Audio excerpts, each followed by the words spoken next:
Asalaamu calaykum waraxmatullaahi wabarakaatu walaalayaal ku soo dhawaada waa walaalkiina Momani channelka Crypto ku taajir haddii ay maanta kugu horeyso aad videogana aad daawanaysid hit the like hit the subscribe that channel ummadda kalen walaalahaada la qaybso maantadan saa u jeediin waxaan jeclaystay insha allah aan nila soo fiiriyo coin la yiraahdo optimism ama optimism sa aad u dhehaysid macnaheeda Soomaali ahaan haddii u fiiriyo waxaa waye rajo. So I mean that's basically waxa coinkaneeto oo macna ahaan uu tarjumana aniga Soomaali ahaan saa uu fahmay optimism waaye rajo.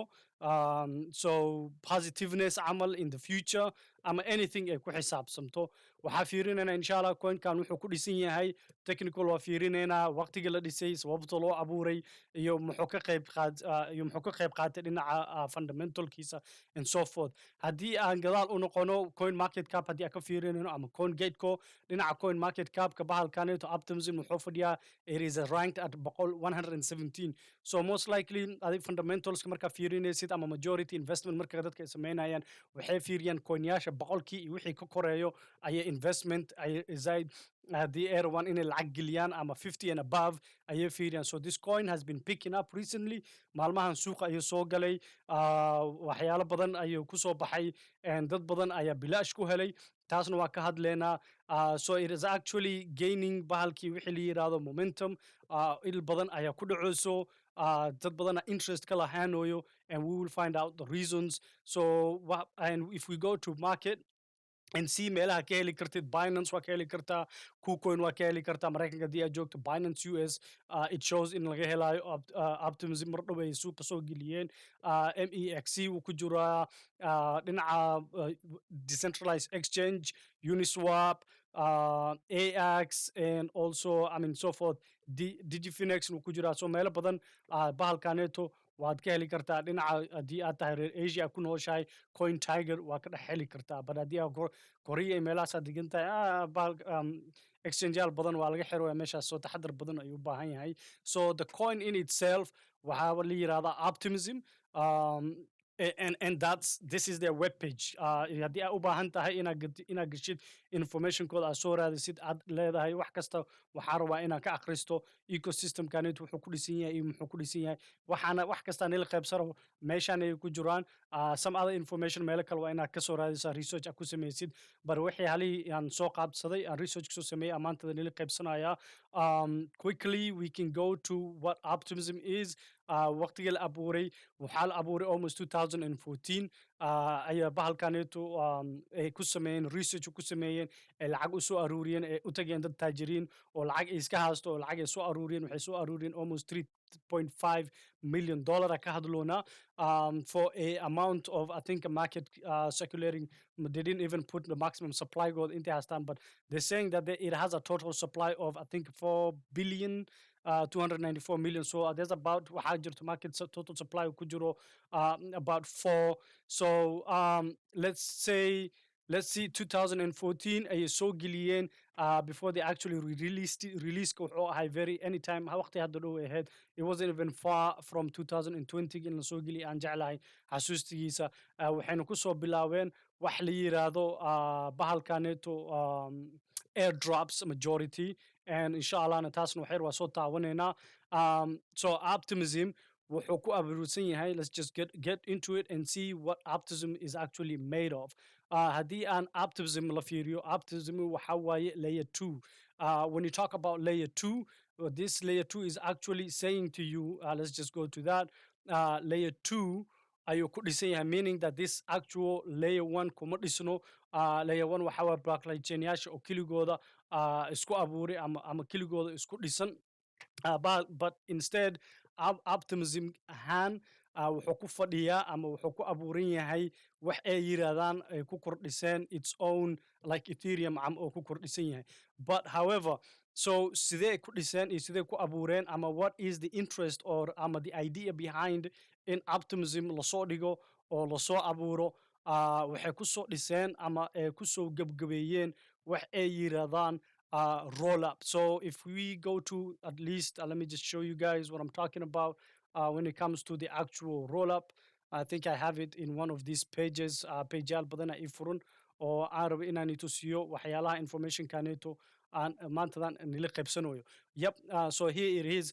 Wuxuu ku dhisan yahay waa waxay yiraahdaan optimism roll up. So roll ups waxa la dhahaa jirto. There are two ways of scaling Ethereum. So scaling Ethereum macnaheedu waxa waa Ethereum kaneeto, Ethereum by itself shaqayaasha badan, culeys badan ayay saaraysaa when it comes to transaction markuu sameynaya ama markaad sameynaysid code, ama let's say you want to build something Ethereum ay rabta inaad ku kordhistid informationkaasito uu buuxinayo bahalka culeyska ka qaadanayo for it to ease up loo fudeeyo. Some other tokens ama other blockchains ayaa waxay dhisteen ama ecosystem iska leh, waxay soo go'aansadeen inay soo sameeyaan wax la yiraahdo bridging or even scaling bahalkii Ethereum. So optimism waxay ka mid tahay waa coination oo layer 2 ah oo leedahay waxaan sameynaynaa wixii la yiraahdo scaling for Ethereum. Ethereum ayay rabaan inay la shaqeeyaan ee la macaamulaan ayay u baahan yihiin. So optimism wuxuu ku dhisan yahay ama sidii lagu keenay ujeedadii caqligii farsamadii ka dambeysay waxa waaye roll up. So there's another one with also waxaa la yiraahdaa there are two types of roll ups. So roll ups ku dhisan yahay roll up macnaheedu waxa waaye transact aftii la fiiriyo sidoo u dhisan yahay waxa waaye let's say that you want to perform a transaction aad u baahan tahay. Transaction macnaheedu waxa waaye wax iibiso adaa u baahan tahay, ama let's say lacag. Okay, it's a good example. You want to go to dahabshiil u baahan tahay, reerkaada rabta inaad lacag u dirtid. So dahabshiil inta aadid waxaa rabta awoobe, aabo iyo adeer iyo eedo iyo walaal qaraabahaada, let's say 5 qof ayaa rabta inaad lacag u dirtid, calaa qofkii $120 rabta inaad u dirtid. So maanta waa aad xawaalada $20 adeerkaada u dirtay, waxaad dirtay fiigiisa ayaa raacsiisay. 20 kale dirtay waxaa raacsiisay another fee oo abtigaadi, ama 20 kale oo hooyadaadi fiigeeda ayaa u raacsiisay. Aabahaada 20kiisa fiigiisa ayaa u raacsiisay. I don't mean like you have to send $20 ka badan waa inaa waalidkaadi iyo waraada iyo qaraabaada waa inaa u dirtaa $20 wax ma ahan. So let's just get back to the topic. So haddii aad $20 aad diraysid intaad ku diri lahayd calaa qofkii halkii macal fiigiisa u raacsiin lahayd wax la yiraahdo roll ups macnaheedu waxa waaye $100 shantaas qof u dirtay 20 calaa qofkii intaad diri lahayd 20 waxaad diraysaa $100 ayaa diraysaa. $100 markaad dirtid maxaa dhiibaysaa one transaction fee. So wixii dhan ayaa isku keentay ayaa hal mar iskugu laabtay, bashqad ahaan ugu riday $100 loo diray, fiigii hal xabo waa hadhowtan markay imaadaan calaa qofkii wuxuu ka qaadanayaa $20. So that is what is actually called a roll up.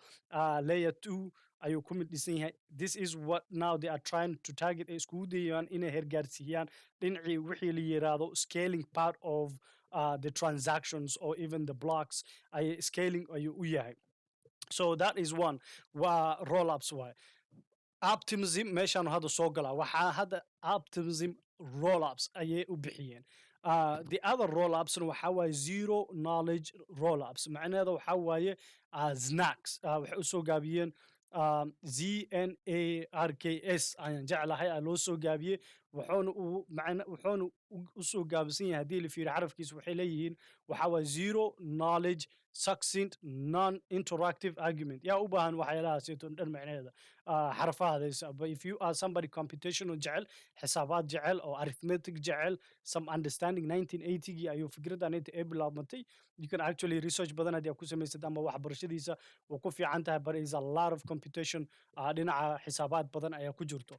So if we had before we even go to optimistic roll-ups, even though bahalkaneeto optimism ku xisaabsan yahay, zero knowledge waxa waaye adigoo zero knowledge roll-ups macnaheedu waxa waaye for example transaction kaneeto la sameynayo waa the same thing, waa hal mar meel iskugu geenaya $100. However, the only difference waxa waaye you do not need to u baahnid in a communication la samaysid with the person who's interacting on the other side. So let's say aniga waxaan fadhiyaa computerka hadda fadhiyaa, waxaa rabaa emailkayga inaan dhex galo. Emailkayga waxaan ogahay password ayuu leeyahay. Passwordkayga waa more money. So passwordkayga markaan geliyo more money, on the other side of the computerka waxaa fadhiyo computations, waxaa fadhiyo a code.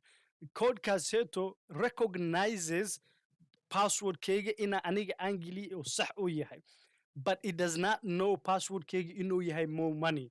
it has a code assigned to that money, so that the computer marka uu aqriyo, it knows that is the right code, and that code he knows it wuxuu yahay passwordka saxda inuu yahay codekaaseeto. Codekaas wuxuu tagayaa dhinaca, wuxuu u tagayaa the actual cyber software, meesha oo kasoo qaadayo that information of your email, the actual hub meesha ku dhisan yahay.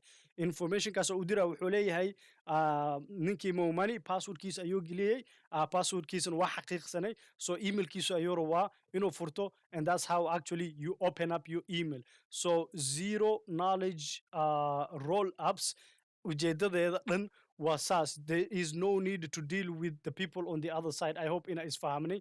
And also ma u baahno what they call to be validated. It has already been validated. Ma loo baahno ina aniga aan xaqiiqiyo, ama in lasoo meeshii loo diriyo habkii loo diro oo emailka meesha laga furayay, hadhowti ma u baahno inuu warkaaseeto oo soo hubsado passwordkaaneeto sax miya.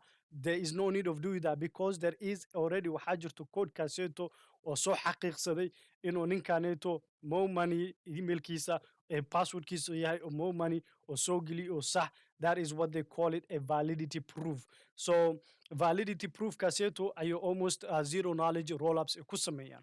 However, now meeshii hadda optimism rollups ka duwan tahay, waxaa waaye waxay ku shaqeeyaan wax la yiraahdo fraud proof. So let's just click on that and you can actually see what a fraud proof oo yahay. Fraud proof macnaheedu waxaa waaye it is assumed to be valid. So let's say haddeertaan $100 aad diraysid oo reerkaada u diraysid, already waxaa laga qabaa rajo kalsooni ina $100 ee soo dirtay computerka dahabshiil markaad inta meeshaad diganta aad ka dirtid. Dhinaca kale ninka kale oo fadhiyo markuu fiirinayo, he already wuxuu kalsooni ku qabaa ina $100 aad dhiibtay, oo computerka wuxuu ugu jeedaa $100. So he has already a validity. Waxa waaye he already validated. Waxa kalsooni ku qabaa optimism, right? Kalsooni, rajo. Rajadiis waxa waaye $100 waa soo dirtay, waan kalsooni waa ku qabaa ninkaaneeto dhinaca kale ka shaqeynayo, $100 ayuu qaaday, so aniga ma u baahan inaan soo hubsado $100 ninkaaneeto ma loo dhiibay ama ma loo diray ama ma loo dirin, and so forth. But however, waxaa jirto waxay yiraahdaan fraud proof.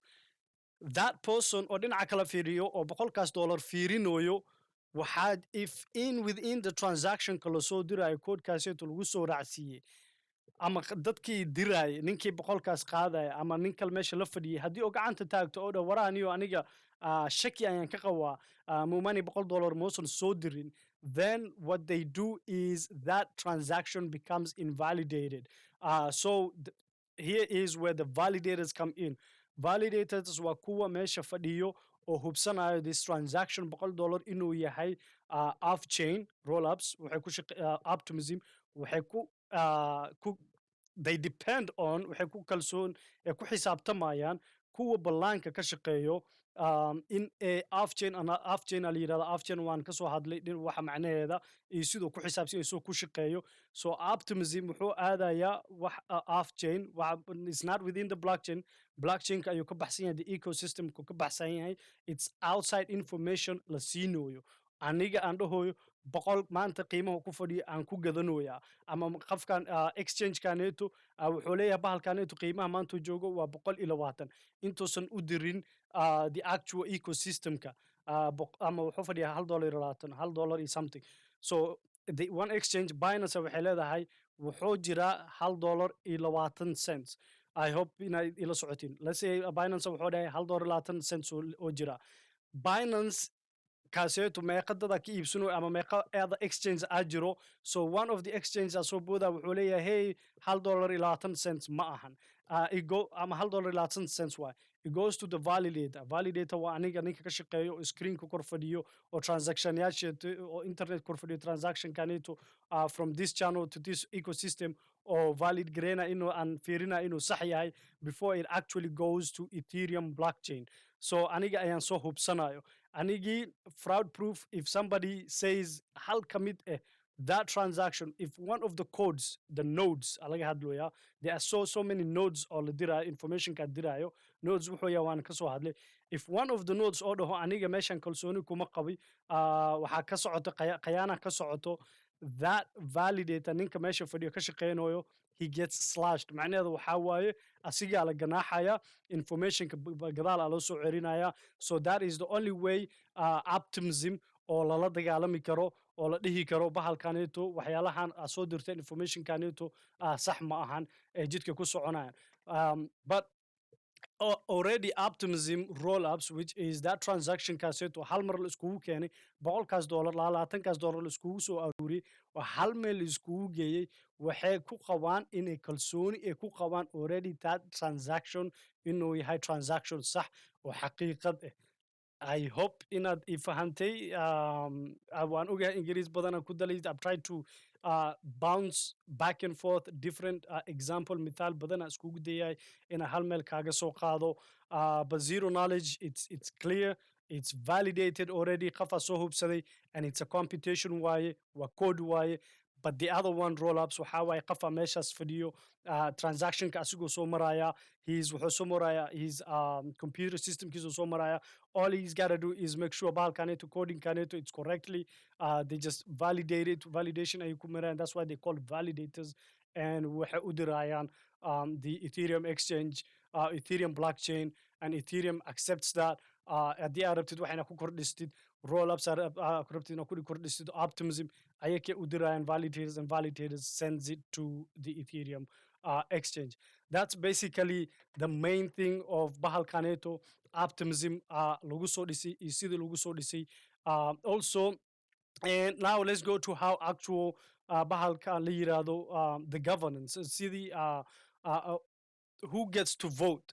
When it comes to the actual ecosystem kaneeto la yiraahdo optimism, waxyaalaha faa'iidada ka soo baxdo, ama lacagaha ka soo haro, ama fiiyaasha la soo arooriyo, ama lacagti lagu sadaqaysto, who gets to decide what that money maxaa lagu sameynaya, or who gets to decide yaa meeshan wax ku kordhisi karo, or who gets to decide bahalkaneeto expansion hadduu u baahan yahay in la sii weynaysiiyo, yaa mas-uul ka qaadanayo.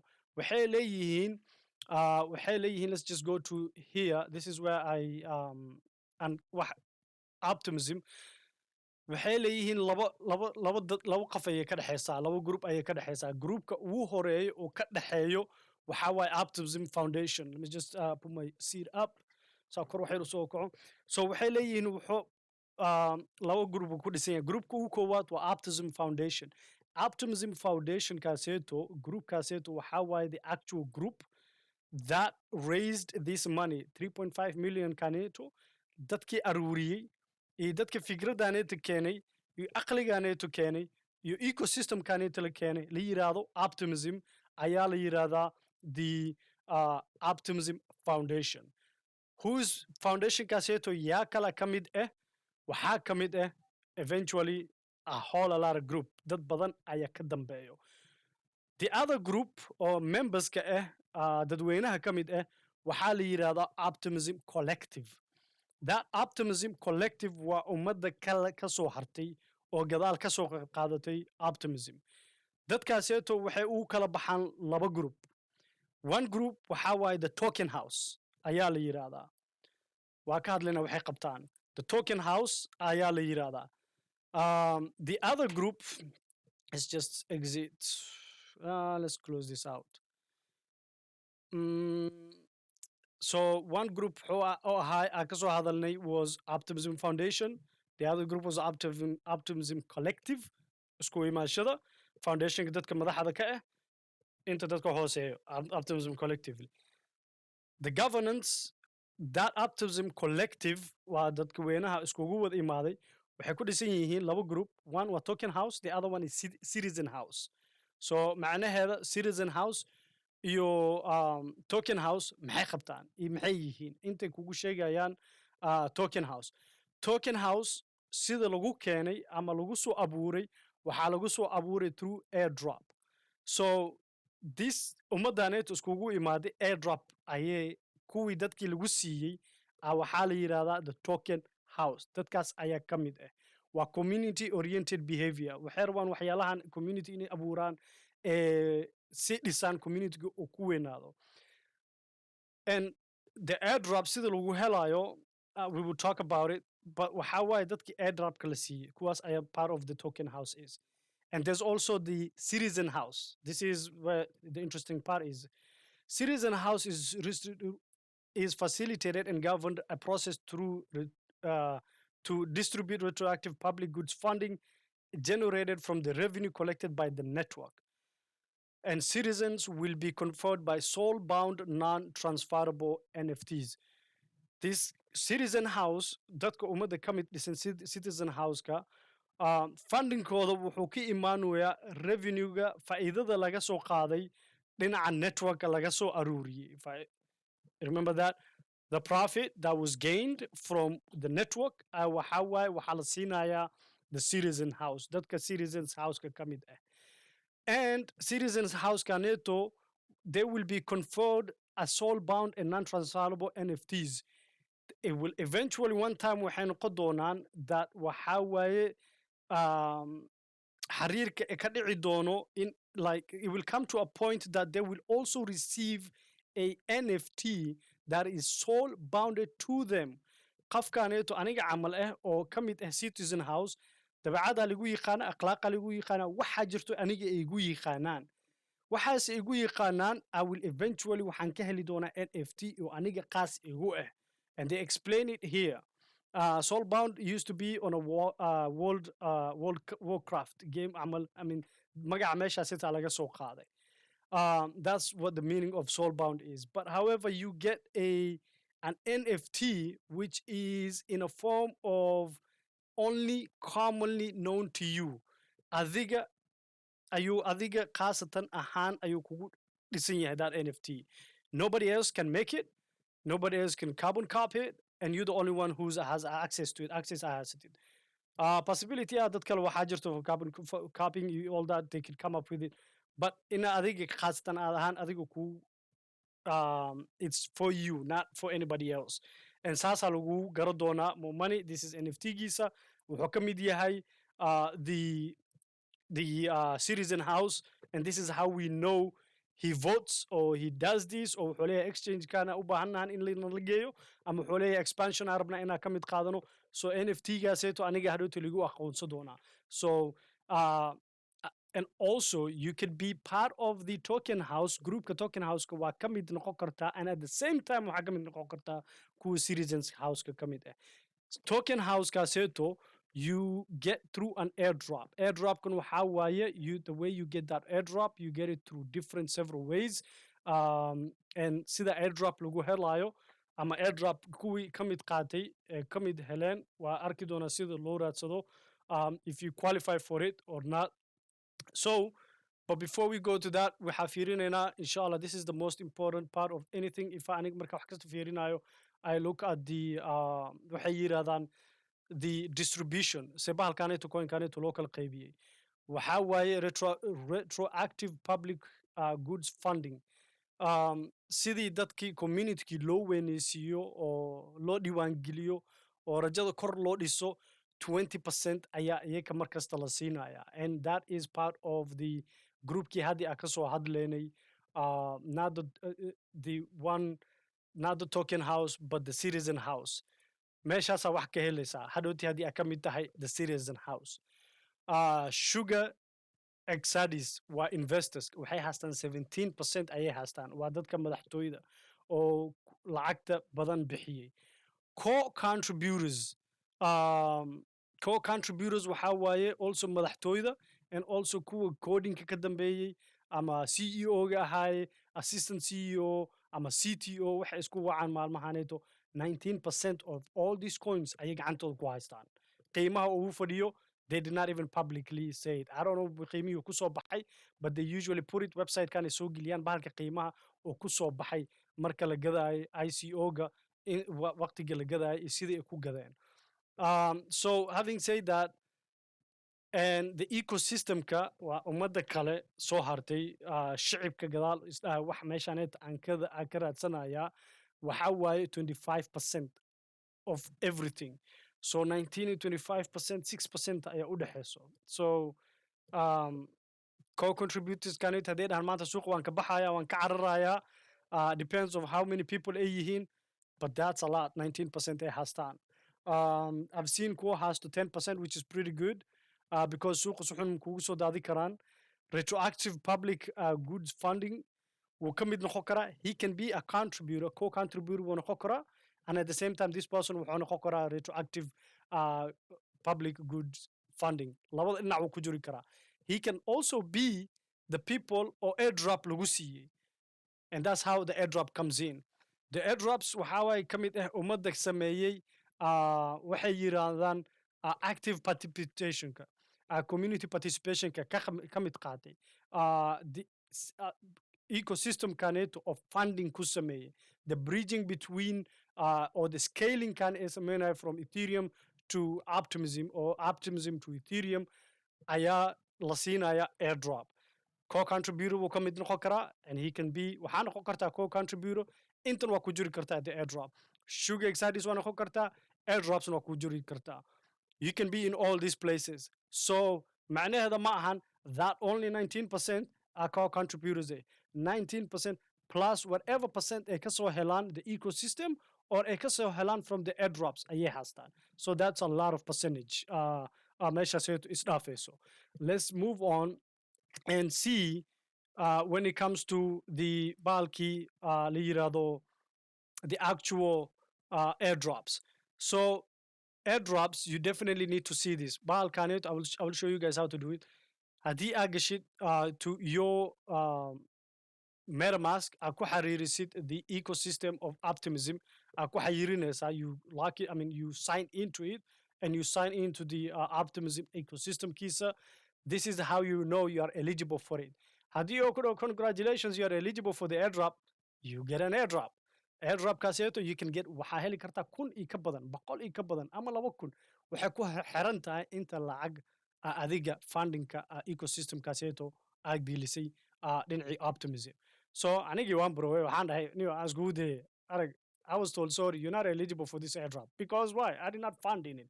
Community to investment mugu sameyni. So I didn't buy it.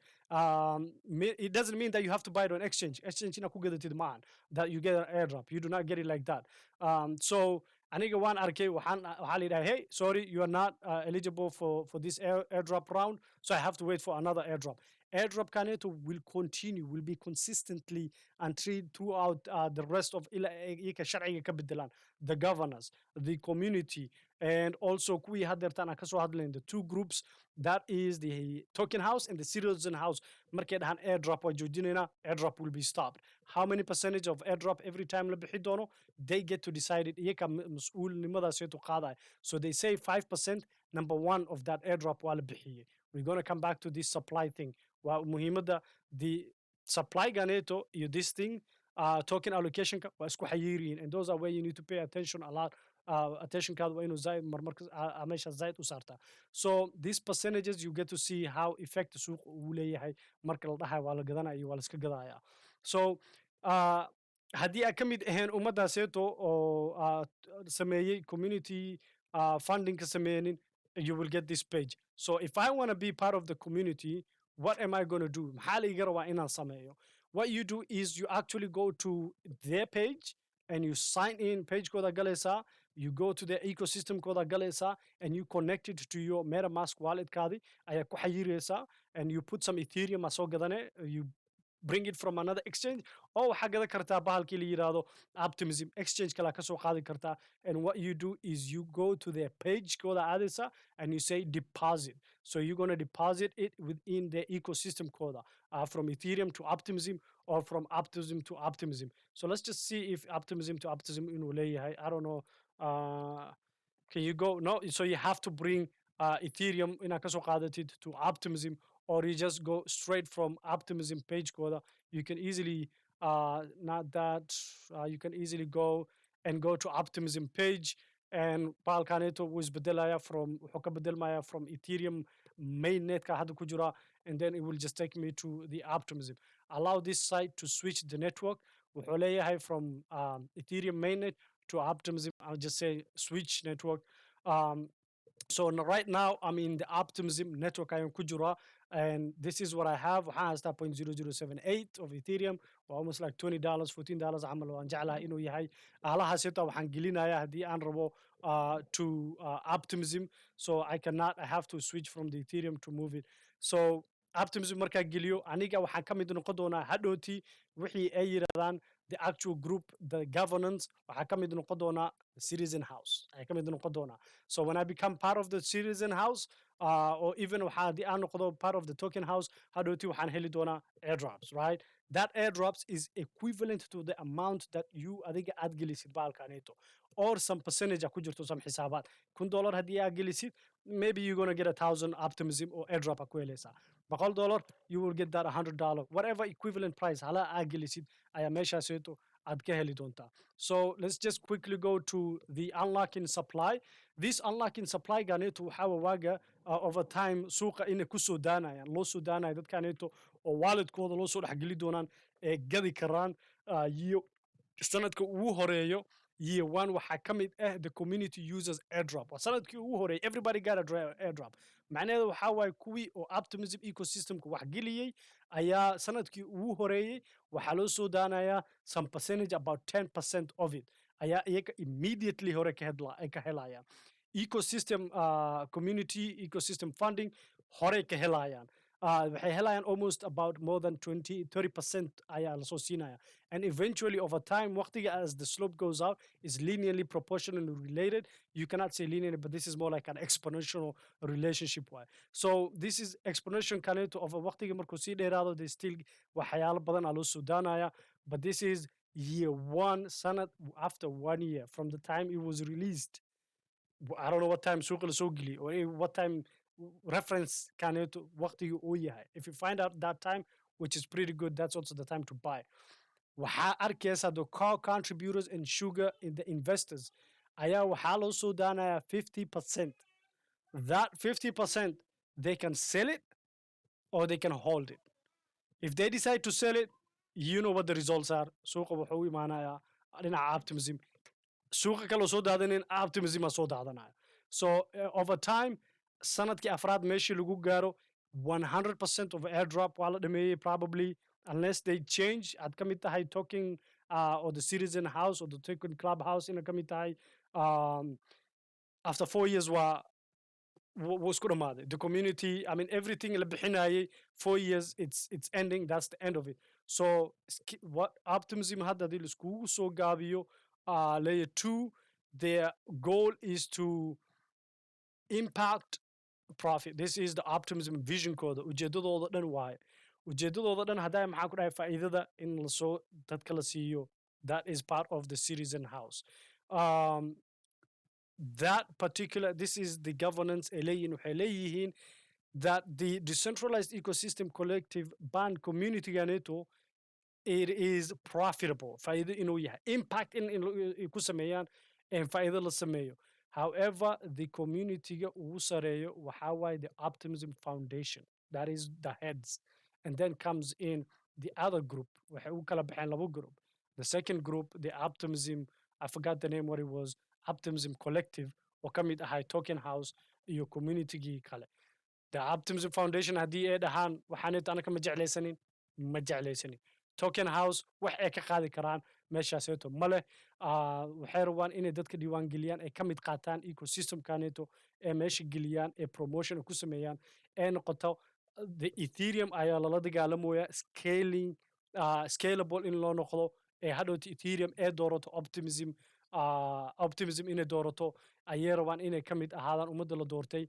But however, Optimism 2 is not the only team or scalable ee tahay dhinacii scaling layer 2 ecosystem. Waxaa also Optimism waxay la tartamaysaa Polygon, waxay la tartamaysaa Hermes, waxay la tartamaysaa Loopring. So you can see waa ujeedaa meeshaan tartar badan inuu jiro. So what makes Ethereum choose Optimism or Polygon waa inay iyaga soo bandhigaan ee isoo sharaxaan. Muhiimadda waxaa waaye the community.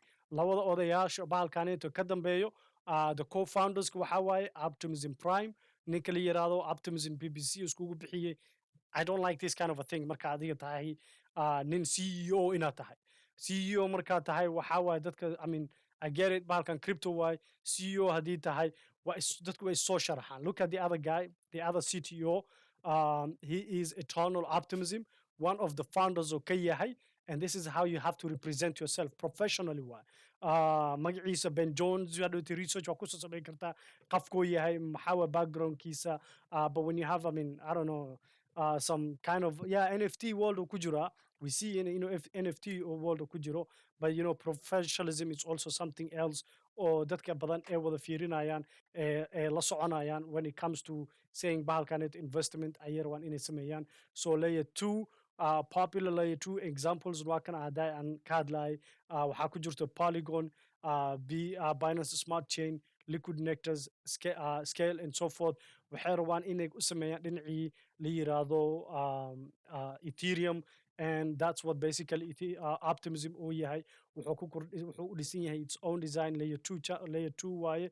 Optimism roll up ku shaqeeya one transaction, several transaction yaal badan oo hal mar la iskugu keenay oo validators oo maray waxaa loo diraya dhinaca Ethereum blockchain ecosystemkiisa. But the only problem ee qabaan ee maantadaneeto, it takes forever. That is the downside of having bahalkii la yiraahdo optimism. If you bahalkaneeto aad dhahdid I'm going to bahalka soo ceshanaya that transaction kaaseeto la sameeyey waa la soo celinaya to the Optimism Foundation or to the Optimism ecosystem from Ethereum network chain kiisa laga soo celinaya. It takes about a week. So that is not a quick transaction. It's very slow, and that is bahalkaaseeto the challenge ee qabaan ee rabaan inay wax ka bedelaan. Those are the only things aniga oo aan isdhaha optimism is not challenge ee ka qabaan. And another thing you could see optimism ujeedadiisa dhan waa meeshii aan soo aragnay. They said what impact equals to profit. Waa inay sameeyaan impact badan. And if you look at the optimism Crunchbase haddii aa fiirisid industryga wuxuu ku dhisan yahay waa cryptocurrency, Ethereum ku dhisan yahay and so forth blah blah blah ay kuleeyihiin. But this is the companyga ujeedadiisa waxaa waaye for profit. It's not a non-profit organization. They say that they want to change. The two CEOs hadeertaan tusina waxay leeyihin waxay rabaan inay ka gudbaan from for profit to a non-profit organization. So to a non-profit industrial. Faa'iidadooda badan, ujeedadooda dhan, wejigooda ama waxay ujeedada ay leeyihiin way already soo dhigeen for profit organization inay tahay. Qaybta waa qaybta koowaad dhinaca fundamentalka. Insha Allah waan kala goonayaa. I mean waa nigu dheereeyay walaaligana noqda. It's been almost about 30 minutes that you have to listen to me. Inshallah, the next one will be about like 5 minutes. And kataawad on qaybta labaad, inshallah, the technical part of it. Assalamu alaikum wa rahmatullahi wa barakatuhu.